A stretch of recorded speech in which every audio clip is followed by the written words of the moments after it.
Cette semaine, Destination Francophonie vous emmène à Pristina, la capitale du Kosovo.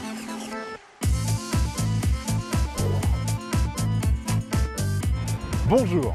Pristina est une ville qui a été fortement marquée par la guerre du Kosovo en 1998-99. Aujourd'hui, il n'en reste presque plus de traces car la ville se développe à une allure folle, un véritable chantier à ciel ouvert. Pristina se veut européenne et moderne en gardant ce qui fait son histoire, comme la grande mosquée du XVe siècle.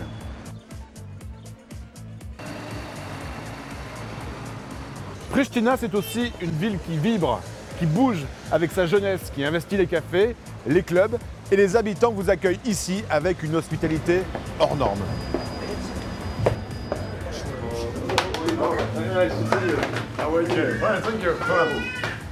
Bien sûr, le Kosovo n'est pas un grand pays francophone, mais avec son entrée il y a 4 ans dans l'Organisation internationale de la francophonie, il y a un véritable renouveau de la langue française dans tout le pays. Ce que je vous propose, c'est une petite balade dans les rues de Pristina à la rencontre de celles et ceux qui font vivre la langue française ici au Kosovo. Venez avec moi. Je suis devant l'œuvre la plus célèbre de Pristina, Newborn, Renaissance en français, la Renaissance du Kosovo, une œuvre qui change chaque année avec un artiste différent. Et maintenant, je vous emmène à l'Alliance française de Pristina. C'est l'acteur principal pour la promotion de la langue et de la culture française ici dans la capitale. Venez. Bonjour Madame la Présidente. Bonjour, bienvenue à l'Alliance française de Pristina. Merci. Alors, pourquoi est-il utile d'apprendre le français aujourd'hui au Kosovo ? Le français au Kosovo, ce n'est pas une nouvelle langue. En effet, le français, c'était la deuxième langue au Kosovo avant peut-être 40 ans. Mais après la guerre, on était ouverte à la monde et l'anglais et l'allemand a un petit peu submergé le français. Mais petit à petit, les Kosovars, ils ont compris que le français est une langue importante et francophonie est un moyen d'être ouvrir à la monde et d'être en l'air du temps. Ce n'est pas suffisant de parler anglais parce que tout le monde parle anglais. Il faut savoir plus pour être intéressant dans le marché du travail. Donc, on promouvoir la langue française comme la troisième langue. Comme ça, vous pouvez parler pas seulement à la France, mais aussi dans d'autres pays francophones comme Belgique, Suisse, Canada et beaucoup de pays dans l'Afrique aussi. La France et les pays francophones sont un destinataire très important pour l'éducation et pas seulement pour l'éducation générale, mais aussi pour le séjour professionnel, parce que la France, comme on sait, c'est un pays d'art, de sciences, mais aussi d'innovation. Et beaucoup de gens, ils ne savent pas ça, et on essaie envers l'Alliance française de faire connaître ça. J'ai toujours aimé la France et j'ai toujours voulu passer un parcours de mon vie professionnelle en France. Donc j'ai fini mon doctorat en France et j'ai voulu laisser savoir le Kosovar comment les Français vivent, comment ils font la science et comment ils opèrent, parce que je suis chirurgien. Donc je veux promouvoir ça. Je vais mettre la France vraiment la France est la troisième force linguistique en Kosovo. Quand vous êtes à Pristina, il faut absolument que vous preniez le temps de boire un café. Des bistrots, il y en a plein la ville. Mais là, je vous propose de rencontrer Blerta Zeciri. C'est une fameuse réalisatrice, kosovare et bien sûr francophone. Venez avec moi. France. Ua, super. E që sa je atje? Që jam 2 vjet. Super. E që po bën atje? Përveç që pim ven. Dhe ha dja.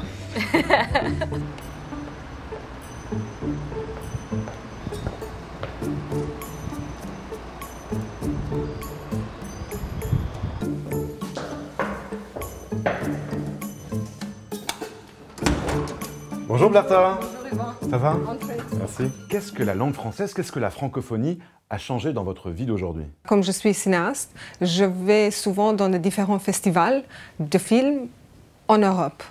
Et à chaque fois, il y a vraiment une grande communauté artistique du cinéma qui est française. Et chaque fois quand je vais dans ces festivals, j'ai pas uniquement la langue anglaise pour parler avec d'autres gens, mais aussi on a le français. Le fait que je connais la langue, ça me met en meilleure position pour se connecter avec des gens de la France. Par exemple, maintenant, pour mon premier long métrage, on a eu un producteur français avec lequel on a essayé de trouver des financements en France aussi. Et chaque fois, parce que vraiment la France a beaucoup de fonds pour les autres pays comme le nôtre.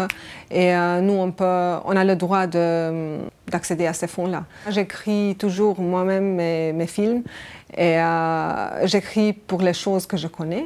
Et j'ai passé pas mal d'années de ma vie en France, à Paris. Et donc, bien sûr, je les mets dans mes films, toujours. Là, par exemple, dans mon dernier film, le premier long métrage que j'ai fait, j'ai l'une des des personnages principaux du film est quelqu'un qui habite en France et qui vient ici pour retrouver son amoureux. Je pense qu'il y a de plus en plus de gens qui parlent le français déjà, soit qu'ils ont fait des études en France ou qu'ils étaient là-bas pendant la guerre aussi, parce qu'il y avait pas mal de gens du Kosovo qui se sont réfugiés en France pendant la guerre. On est presque une communauté, on va dire. On a des choses en commun. On a la France en commun, tu vois. La plupart des gens que je connais et avec lesquels je suis en relation et qui sont francophones, ce sont des artistes. Et donc oui, on continue à travailler ensemble. On a vraiment, quand on a quelque chose, une passé ou je sais pas, quelque chose qu'on a en commun avec quelqu'un, on se rapproche plus. Et donc du coup, ça se fait tout seul, voilà. Le boulevard Mère Teresa, on l'appelle ici les Champs-Élysées de Pristina. Les gens adorent s'y promener et prendre des cafés tout au long du boulevard. Là maintenant, je vous emmène à l'ambassade de France, rencontrer l'ambassadeur qui, lui, a créé un club d'affaires francophone. Venez avec moi. Bonjour. Bonjour, monsieur l'ambassadeur. Pourquoi vous avez décidé de créer un club d'affaires francophone ici à Pristina ? Quand je suis arrivé ici et que j'ai regardé un peu comment était la relation bilatérale, j'ai trouvé une relation très dense, très riche sur le plan politique, sur le plan culturel et par contre sur le plan économique, il y avait à la fois beaucoup de choses qui se passaient parce que le Kosovo a une économie qui a des difficultés mais qui est aussi très dynamique et très porteuse et avec une présence des entreprises françaises qui était réel mais qui manquait de visibilité, de coordination et j'ai trouvé qu'il serait utile, important d'avoir une présence qui puisse accueillir les entreprises venant de France et là je me suis dit qu'il ne fallait plus penser l'économie uniquement des termes nationaux mais que beaucoup d'entreprises françaises étaient présentes sur d'autres marchés francophones comme la Suisse, la Belgique, et que élargir le club d'affaires à l'ensemble du monde francophone me paraissait donner plus d'opportunités à tout le monde, aux entreprises françaises, aux entreprises des autres pays francophones de l'Union européenne, mais aussi aux Kosovars. Et effectivement, la démarche d'avoir un dispositif d'accueil des entreprises sur une base qui était celle de l'espace francophone européen et non celui de l'espace français permettait à la fois de mettre beaucoup plus d'entreprises en contact, en synergie, et aussi d'offrir à nos partenaires kosovars plus d'opportunités dans leur recherche de partenaires et d'investisseurs. Je crois que ce qui leur a plu dans la démarche, c'est justement l'élargissement un peu de la focale économique. L'objectif du club, c'est d'avoir, je dirais, la possibilité pour les entreprises qui le souhaitent de pouvoir se mettre rapidement en relation avec des partenaires potentiels. Il y a, je dirais, une limite à l'action de l'ambassade, c'est que nous ne sommes pas dans le monde des affaires. Après, le relais doit être pris par les entreprises, si elles sont intéressées par le marché du Kosovo. Ce en quoi nous pouvons les intéresser, et là il y a le vrai rôle du club d'affaires, c'est d'abord lui donner aux investisseurs potentiels des informations précises et exactes sur l'état du marché kosovar, sur les conditions fiscales, les conditions sociales, les différentes réglementations auxquelles les investisseurs devront souscrire s'ils viennent ici. Et puis deuxièmement, c'est les aider pour trouver ici au Kosovo des partenaires sur lesquels ils puissent s'appuyer pour monter, développer leur projet. Et cela fonctionne dans les deux sens, c'est-à-dire le club d'affaires francophone a été conçu pour aider les entreprises françaises et francophones à trouver ici des points d'appui pour s'implanter sur le marché kosovar, mais c'est également pour des entreprises kosovares la possibilité de trouver en France ou ailleurs des partenaires pour développer aussi peut-être des affaires en France ou essayer de développer en commun des idées. C'est un pays qui est environ un pays de 2 millions d'habitants, la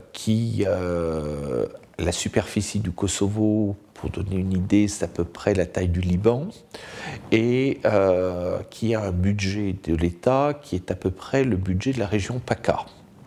Donc c'est un pays qui naît, on a parfois tendance à sous-estimer la taille du Kosovo, c'est un pays qui au regard de la région est un pays d'importance plutôt respectable. C'est un pays aussi avec 4% de croissance par an, quasiment pas de dette publique et pas de déficit public, donc les indicateurs macroéconomiques sont positifs et stables.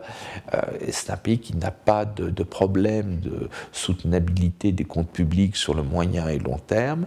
Donc nécessairement, c'est un pays sur lequel les investisseurs peuvent regarder des projets avec peu de risques.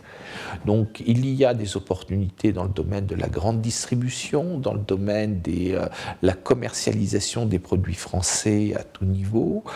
Il y a aussi la possibilité de se développer dans le domaine du tourisme. Le Kosovo présente également des opportunités parce que c'est un pays à faible coût salarial.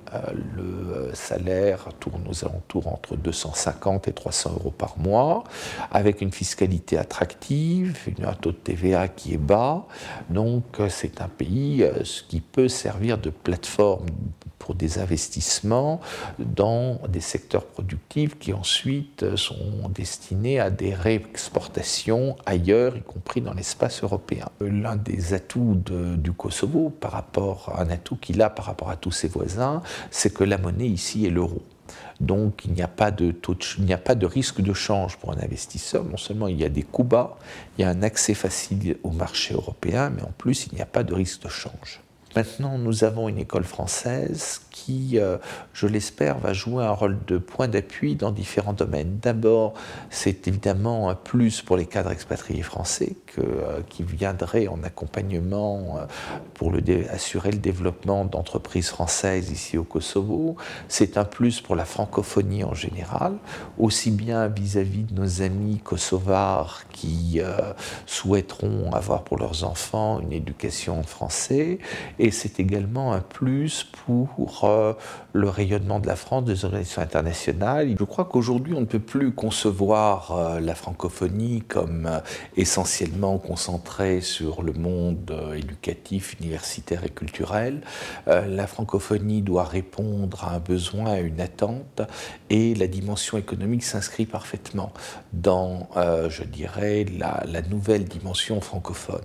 Donc pour moi, la création de ce club d'affaires, c'était une nécessité. Si nous ne sommes pas en mesure de prouver aux jeunes kosovars, aux parents kosovars, que la France et l'espace francophone, c'est un monde plein d'opportunités, d'entreprises, de potentiel, d'investissement, je crois qu'on va tarir la source de la francophonie. Il faut la faire vivre dans toutes ses dimensions, mais aussi dans la dimension économique. Alors si vous souhaitez en savoir plus sur la francophonie à Pristina, eh bien allez sur notre site internet, mais encore mieux, venez à Pristina. Allez, on se retrouve la semaine prochaine pour une nouvelle destination et d'ici là, bonne semaine à tous sur la planète francophone.